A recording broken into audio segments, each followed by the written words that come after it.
Ekigambo kyalenga mu luyimba lwa Bobi Wine olukutta akati kitegeeza nti kiyitiridde.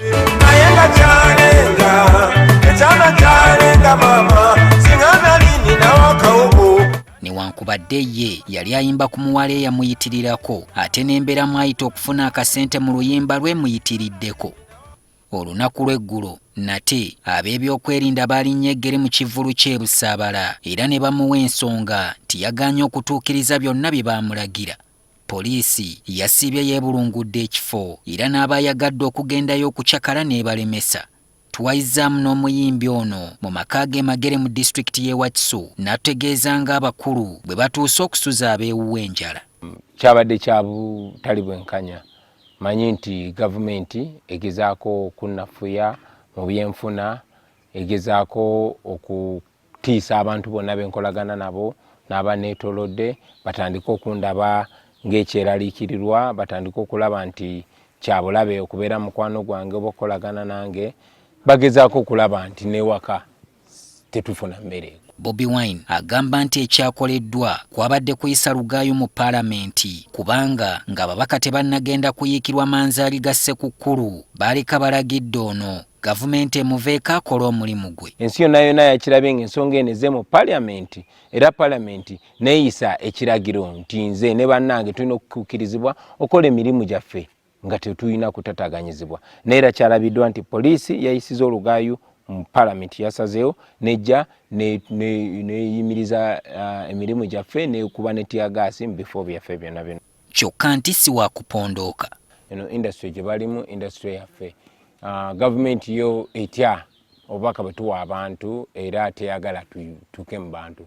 Nebeerabidde nti music tebayinza mu stoppinga oluyimba olufuluma luba lwatuuse dda mu bantu ate nange kennyini wamu ne bannange kugenda maaso nga tukuba omuziki ate nga tubakubira ddala guli omuziki ogubalagala. Njagadde okumanya oba aliko gwagenda okuwawaabira mu mbuga z'amateeka. Nenkubira enduulu mu kooti October nga poliisi emiriza ebivulu byaffe. Naye era nga bwe nzize mbagamba nti ne kooti nazo bazibuldozinga kuba omusango gwaffe teguwulirwanga. Abakulu mu gavumenti betutuukiridde okubaako ne kye boogera bategeezezza nti ensonga eyo eri wakati wa Bobi ne poliisi era nga poliisi yo ekyasibidde ku kimu nti Bobi Wine mujeemu. Bobi Wine ng'ali mu jangu nkwekule ne poliisi ekiwaatule ye munne Moses Sali Bebe Cool yabadde mu kusanyusa bawagizi be.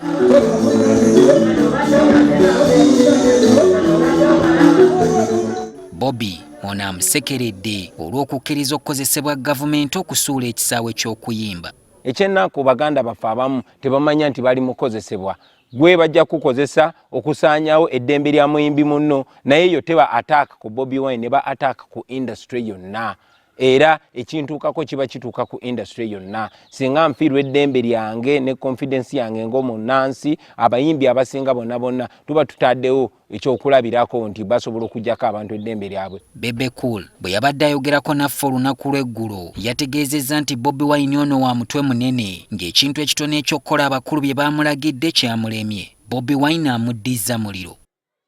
So mpulira bubi naye nga kinaali musaba just asaleko ku biwawaatiro katono abeere ng'omuntu wa bulijjo amanye nti alimu abantu babiri ayawule taata alina abaana abeetaaga okulya ayawulewo ne omuvubuka alina ebiwawaatiro ebibuuka waggulu. Tulina amateeka agatufuga tetulina kuwuliriza just bigambo by'abakulu tulina kugendera ku mateeka.